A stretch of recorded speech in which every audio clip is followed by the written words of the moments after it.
Taigi, pirmas klausimas būtų toks. Kaip atskirti, kai kalba Dievo dvasia?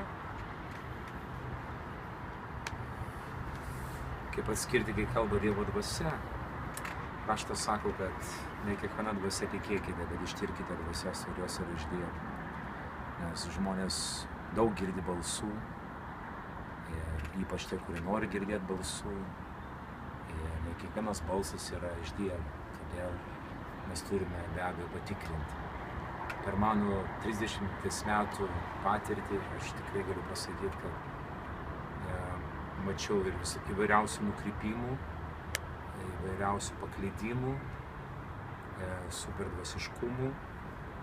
Ir todėl, norėdamas apsaugoti ir save, ir savo kaimenę nuo tokių kraštutinumų, aš sudėjau šitą atsakymą, kaip būti vedamam Dievo dvasios, į dvi dalis. Į dvi tokias gairės. Pirma gairė. Tai neturi prieštarauti Dievo žodžiui.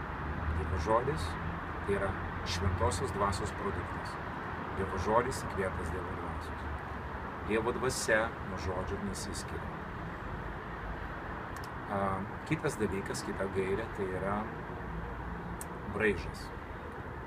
Nes gali būti teksto prasme citatos iš Biblijos, bet nuotaika arba braižas visiškai ne tas. Jeigu kažkoks apreiškimas, pranašystė, vizija ar šiaip mokymo gabaliukas atneša tau baimę, pasmerkimą, pastato tave tokia beviltišką kampą, iš kur tu negali išeiti, arba verčia tau elgtis visiškai neprotingai. Tai yra ne tas braižas. Mūsų ganytojas taip nekalba. Ir jeigu po kažkokios pranašystės tu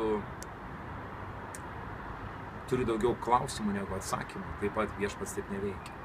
Jis neveda tave į tamsų mišką, jis veda tave iš miško, kad tu suprastum, kad tu žinotum. Nes mums duoda pažinti karalystės paslaptis. Taigi yra braižas.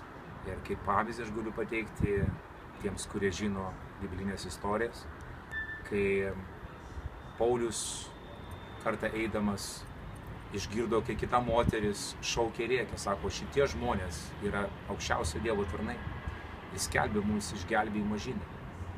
Ir tai darė daug kartų. Ir raštas sako, jinai buvo Pitono dvasios apimta, arba spėjimo dvasios. Paulius tai atpažino.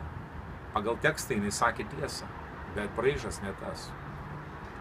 Ir todėl Paulius pasipriešino tai dvasiai, tam demonui ir išvarė iš tos moters. Taigi, du dalykai, du kriterijai turi atitikti. Tai yra žodis ir dvasia. Ir braižas, atsiprašau, ir braižas. Žodis ir braižas turi atitikti. Jeigu tai atitinka ir pagal žodį, ir tai statydina, atneša tau džiaugsmą, ramybę, atsakymus,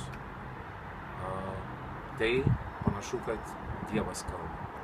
Dabar kitas dalykas, žmonės turi daug įsivaizdavimų įvairiausių. Ir jeigu tu nori būti vedamas Dievo dvasios, kad jis tave vestų, ne tik tu girdėtum jį, bet kad tu paklustum ir eitum paskui Dievo dvasią, tau reikia žingsnis po žingsnio išsižadėti savo valios, savo norų, savo ketinimų, savo planų. Kaip ir Jėzus pasakė apie Petrą, sako, kai buvai jaunas, ėjai kur nori, bet kai pasensi, eisi ten, kur tu nenori. Taigi yra laikas, kai mes vaikštome savo keliais, bet yra laikas, subrendimo laikas, kai mes pasirenkam arba pavedam savo gyvenimą mūsų Viešpačiui ir sakom, tu nusprendi už mane ir aš žinau, tavo sprendimas yra pats geriausias. Su tokia širdies nuostata tu girdėsi Dievą ir galėsi atskirti jo balsą. Tai toks atsakymas būtų. Ačiū Jums.